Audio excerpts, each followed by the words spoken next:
Morning. It's Sunday morning. I have my coffee. I should be cheerful, but I feel like I've been ridden hard, and put away wet.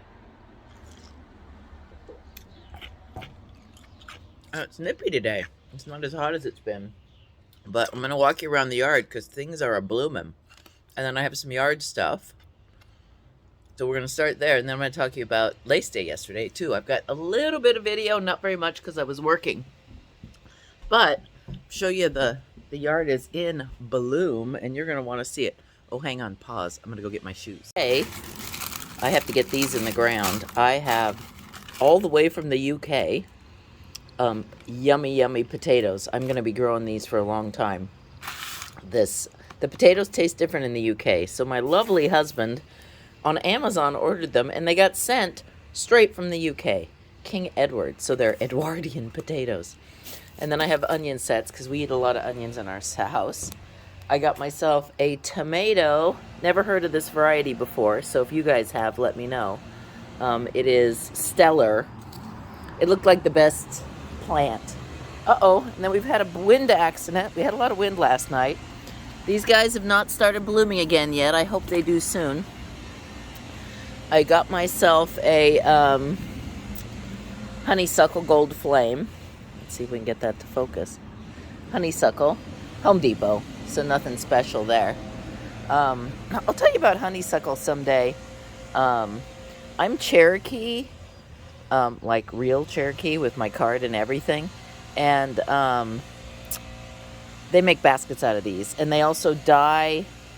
Use this as a fiber dye for basketry. All right, on to the good stuff. I hate pink, but these roadies are putting on a decent show this year. They got pruned last year, not very well. Ignore the noise. Somebody's weed eating. The red one I love, which is why I think this year this guy's getting cut down so that the red one can be more in front. A white one, which is really nice with yellow, and then a second pink one. I think the lady that used to live here is like a specimen lover.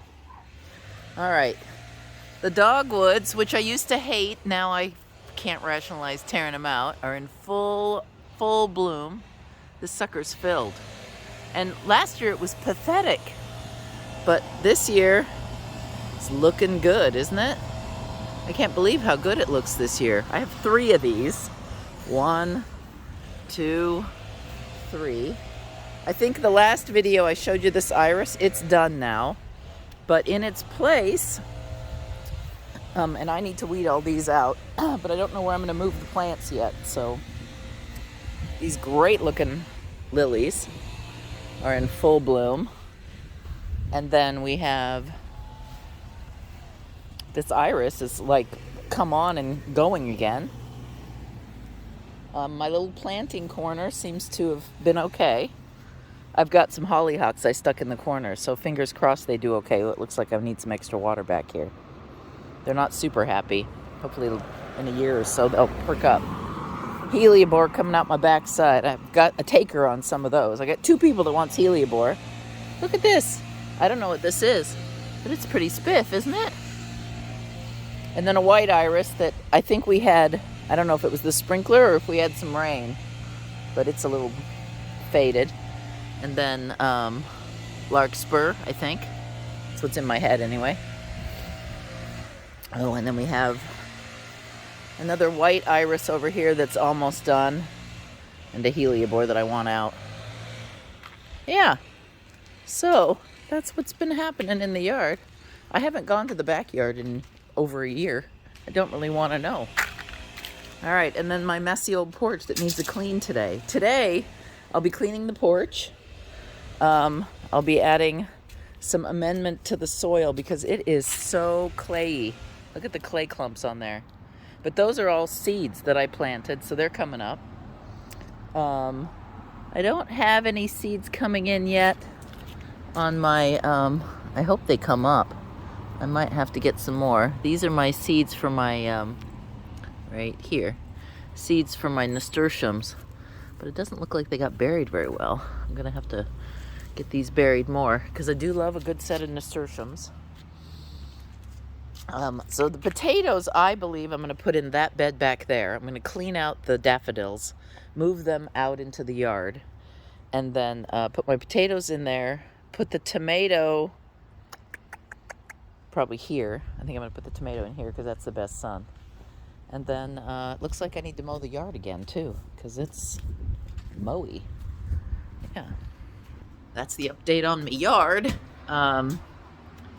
And then Iowa Lace Day. I always say Iowa Lie. Lace Day. The Portland Lace Society was yesterday, and I went down to the Grange in Tualatin for to vend. We did a booming business given that there was so much stuff there. If you guys do bobbin lace or are interested in doing any kind of lace technique, get yourselves to your local lace day because the biggest reason you want to is not because people like me will be there with new goods, although that's a good time, especially if you don't have a local yarn store or lace supply store. But also, all those gals have a table with the equipment that they no longer need. And yesterday, one of our members in the Portland Lace Society can no longer do lace. And so she sold her extensive, and I mean very extensive, collection of lace making supplies. I came home with 2 pillows, a bunch of bobbins, and I came home with those at a cost that I can't even get wholesale. Now, think about that for you guys that are on a budget but want to learn this new craft. Lace making, bobbin lace especially. Tatting, super cheap to get started, like $10 and you're good to go. Bobbin lace is an expensive startup cost if you buy all new equipment. A beginner pillow from us is like $125. But if you find your local lace making group and you go to a lace day, you can get gently used lace supplies for half that, if not less than that. I think my pillow, which is a beauty, and I'll show you at the end of this video my acquisitions at the lace day. I got a gorgeous roller pillow, not a roller pillow. Can't think of the name of it. I'll type it up right here when I look it up because I forgot. A gorgeous round pillow with stand for $40. And I got a whole bunch of new of my favorite Belgian bobbins for $1 each. And you just can't, I can't buy them for that. Even me, the person who owns the cow. And it's a good way, especially for you new guys, to figure out what kind of bobbins you like. Buy a couple of sets of different ones. I thought I'd love spangles. I always dreamed of spangles. I hate using spangles. But the Belgian bobbins, I absolutely love. They feel right in my hands. And like so many of our hobbies, you want supplies that will make you feel comfortable and be pleasant to work with. And so I found my Belgian bobbins, and that's my favorite bobbin, and I will use it for everything. Jean Reeves, one of my friends, her favorite bobbins are the boxwood bobbins from Spain. She loves them. Now, she loves collecting bobbins, and she uses all kinds, but she does love the boxwood bobbins best. So, check out your lace day next year. And maybe your lace day wasn't yesterday. Maybe your lace day will be a different day. So look for your local group, and if you want to leave a comment below, if you are an affiliate of a local lace group or you know of, or you're looking for one in your area, put that info below or the question below, and I'll help hook you up.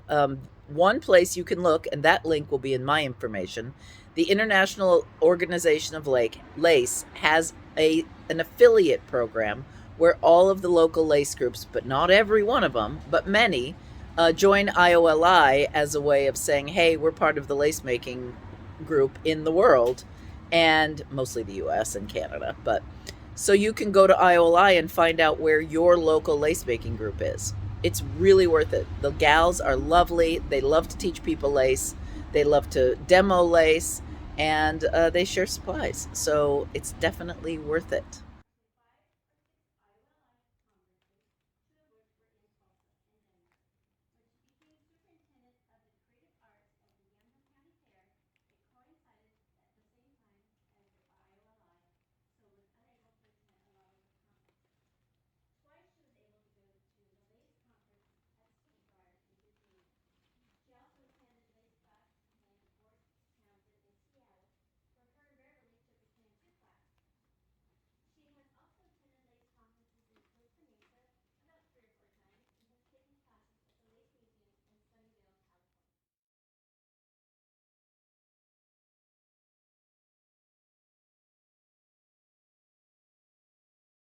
Here is the first pillow, and now it's a bit soft, but my plans are to use this for my Irish crochet, or at least try it out with my Irish crochet, because this is about the perimeter size that I want my doily to be. So I brought this home to either try that or to try it with needle lace. I may do some bobbin lace on it, but it's very squishy, so it's not a great bobbin lace pillow, and this one was free. It's definitely homemade, plywood on the back, but it's beautiful, and I like the fabric on it a lot. All right, and you can see the next pillow off here to the side. Oh, this one's heavy too, which is another issue. All right, ignore the cords and the dirt on the floor because I've been gardening. This is a bolster pillow, and it came with its case, and it's lovely green. See, $40. It is cool because, one, I think I can also use this. It's nice and firm, and I think I can also use it for needle lace. But it also has like a little cavity here. And these are the bobbins. They're Belgian bobbins. These were Alice's favorite, and that's whose supplies these are, and they're my favorite too. I just love the way they feel in my hands, as I've said. So these are going to be my go-to bobbin style from here on out, which is good because then everything will work with everything if this is what I have the most of. All right, that's it for me today. I will see you, what is the next time? Monday. I'll see you Wednesday. You guys, I see Wednesday. I'll see you Wednesday, and I don't know what's going to be the topic. I know I finished a sweater, and hopefully it'll be blocked by the time I talk to you on Wednesday. And then who knows what other shenanigans will be happening. Oh, I'm putting in a drip system in those raised beds, so I'll show you that too. Anyway, bye.